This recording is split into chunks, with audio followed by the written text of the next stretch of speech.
Don't let go! Pull harder on the right side. Watch the tail. Watch out, move! What is that? Get back!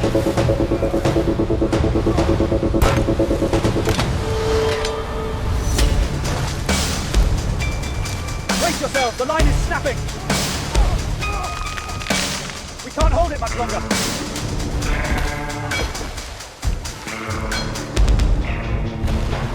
Anchor into the cleat quick!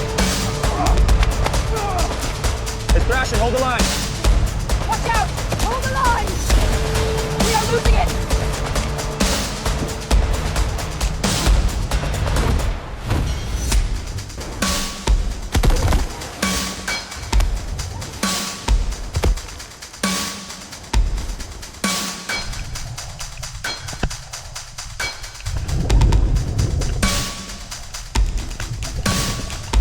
Hold the line! Pull harder! It's too strong, we're losing it! Kéo mạnh lên! Giữ chặt đi! Khỏe quá! Get the chain on it! Watch the tail! It's pulling free! Hold the line!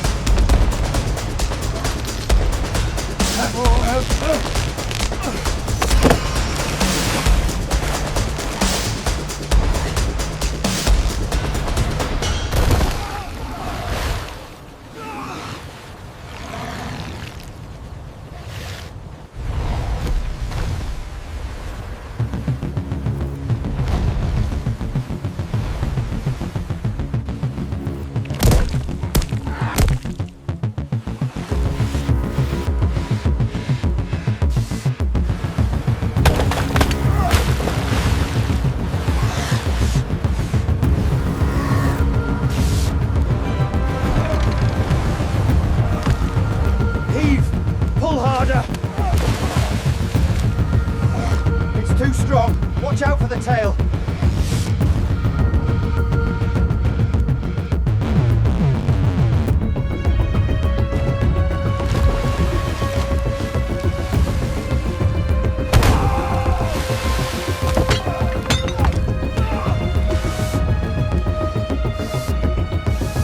Secure the main line now. Hold steady. It's too strong. Grab the net.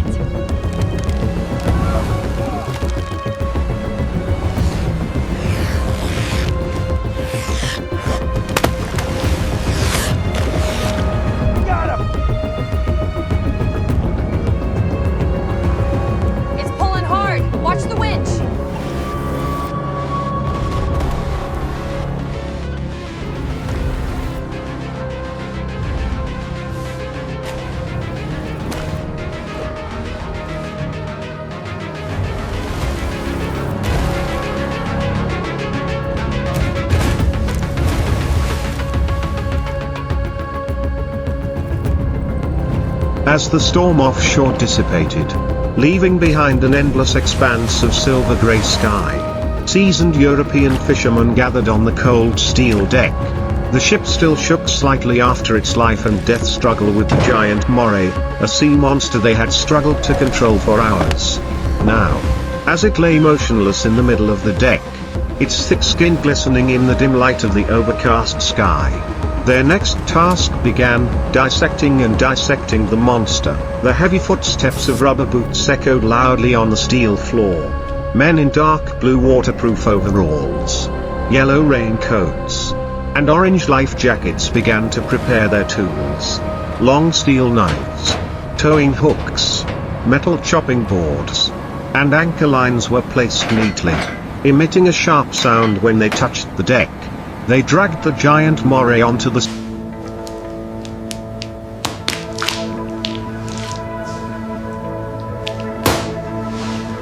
Check the lining near the dorsal section.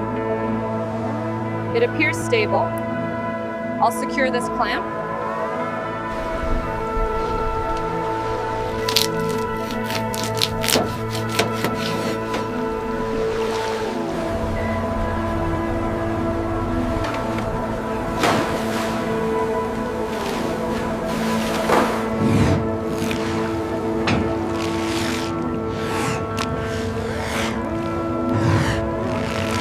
steel processing table. each movement causing the ship to tremble slightly, as if the ocean had not yet let go of the creature's soul lying there. They carefully marked the first cut, the white chalk line running along the body, long and rhythmic like a drawing on a mysterious map of the deep sea. A shiny steel blade was pulled out, shining under the blue-grey light of the sky swallowed by clouds. With just a decisive push, the outer skin opened, revealing the dense structures inside. Not described as gruesome but enough to feel the massiveness of the creature. The seawater mixed with the characteristic fishy smell rose up. But these men were not the least bit intimidated. They lived with the sea all their lives, working under all kinds of harsh conditions. They pulled, pushed, held, lifted each part of the giant Moray's body, coordinated.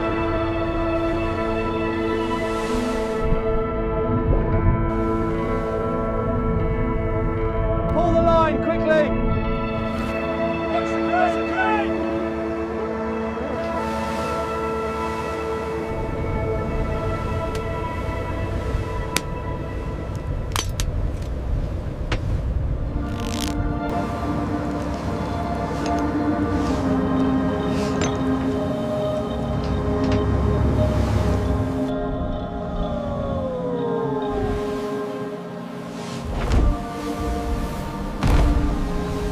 Coordinating with each other like a rhythmic machine that had been running for many years.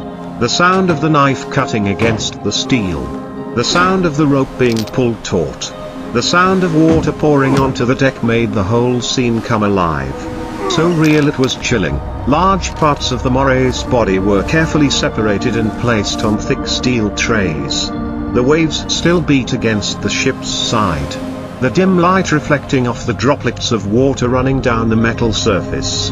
Everything was industrially wild in the middle of the ocean. Cold steel, salt wind, the deep rumble of the engine, and the fishermen, drenched and stoic as rocks. To avoid slipping, they washed the deck with a strong sea spray, the water pouring through the steel grooves like a small rain. The trays containing the finished product were dragged to the stern, making a heavy rustle.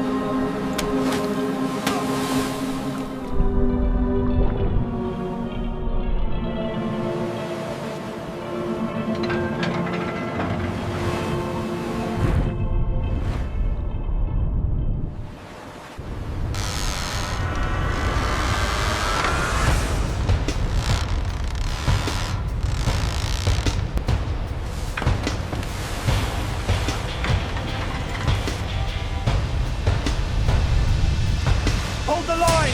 Brace for the shock! It's pulling too hard, watch out! Sound. All done with the precision of men who had made hundreds of similar trips, but still with a strange sense of respect for the giant sea creature they had just conquered. Finally, they stood, took a deep breath, and looked at the results spread out on the deck. Each body part of the giant Moray, cleaned and neatly stacked, ready for the return journey. The pale grey light of the sea and sky cast a cold but proud beauty over the scene. The fishermen knew this was more than just a job. It was a testament to the strength, skill, and courage it takes to confront the creatures of the ocean depths. And then, as they locked up, packed up their tools, and prepared to leave the processing area, the metallic clang echoed across the steel deck as a finale to a ritual only those who lived by the sea could understand. Another day, another monster conquered.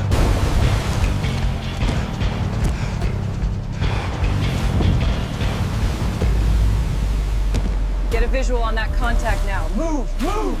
Multiple bogeys, rising fast. Brace for impact. All hands secure the deck. What was that? Hold on, it's pulling us under. Keep the water on it. It's overheating too fast.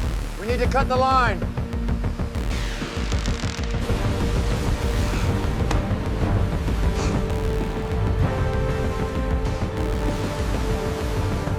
But the ocean always had many mysteries waiting for them ahead. After the dissection on the steel deck was finished, the ship gradually returned to a calmer rhythm in the grey sea. Steel trays containing giant moray eel carcasses were pushed into the cold storage inside the hull, the metal wheels grinding against the steel floor, emitting a long, grinding sound. The heavy cold storage door opened, and a stream of cold air blew out, in complete contrast to the humid salt air outside, like a clear boundary between the world of the sea and the industrialized world on board. In the engine room, the steady sound of the engine kept the ship moving. In the resting area, a few fishermen were still wearing their dark blue waterproof clothes, yellow raincoats hanging loosely on their chairs, holding cups of steaming hot coffee. Hold it, lads! Don't let it slip!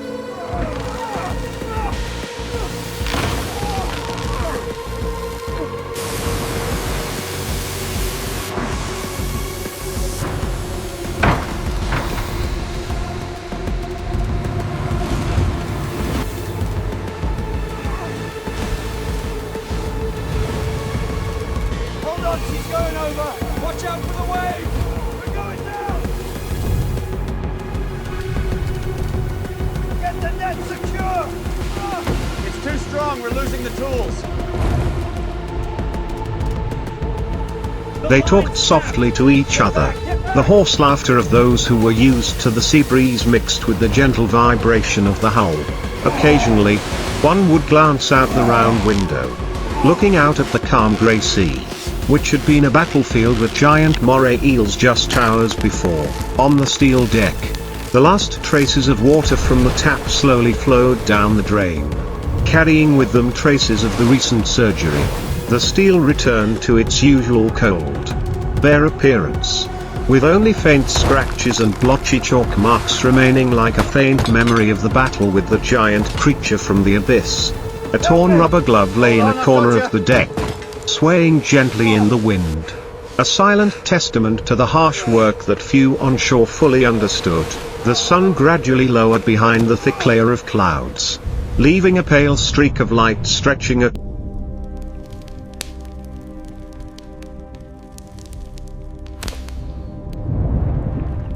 Watch out, she's tightening! Hold fast, don't let go!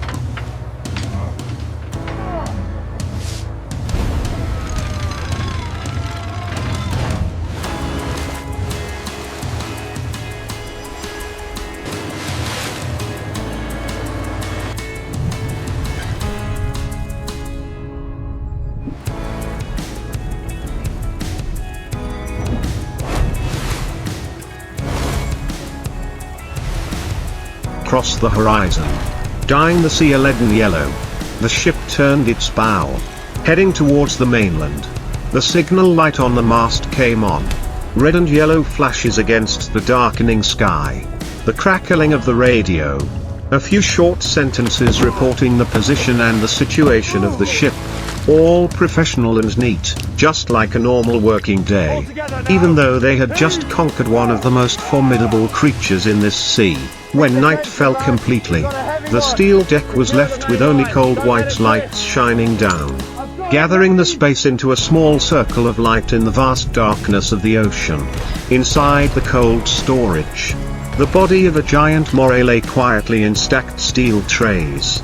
No longer a deep-sea monster but a product of labor, experience, sweat and luck. For these fishermen, it was Final heave, together now! Pull! Harder! I can't hold on! Grab the rope, grab him! We've got you, pull!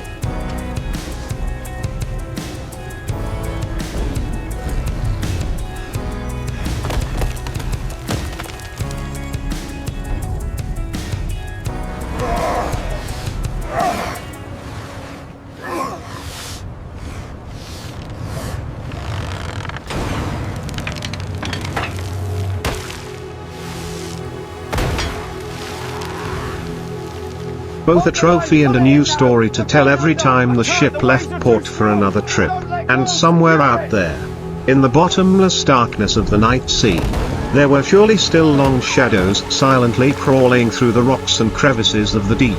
What they dissected on the steel deck today was just one of countless hidden creatures. They understand that better than anyone. Therefore, After each time they lower the anchor. Each time they pull the net or pull the line. These European fishermen are not just hunting. They are conversing with the sea. With the enormous mysteries that humans have only touched a small part of. The video ends with the image of a small steel ship cutting through the waves in the night. The pale yellow light reflecting on the sparkling black water. The steady sound of the engine blends with the sound of the waves like an endless, wordless song. There, on the deck.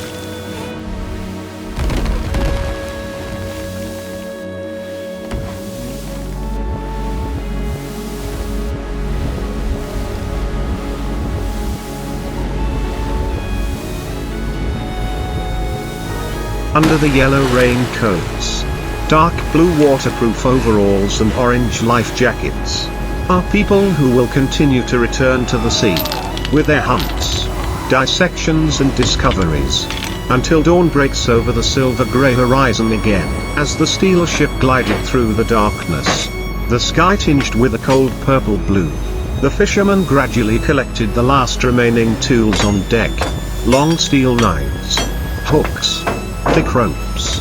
All were wiped dry, oiled and stored in the storage compartment behind the cockpit. Each sound of metal hitting metal echoed loudly in the quiet space, like the last period of a hard but proud day of work. Inside the small galley, warm yellow light created a soft glow in the cold of the night sea. A few fishermen, still wearing dark blue waterproof overalls and yellow. Go, move into position. Securing the ropes now, Cap.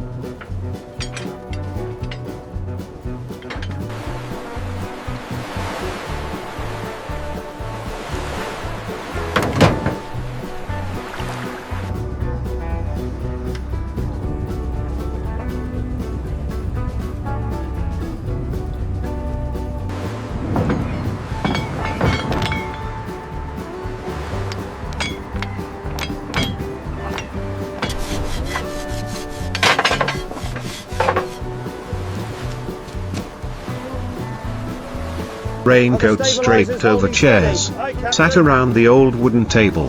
Their hands, cracked and rough from salt water, held cups of steaming hot tea.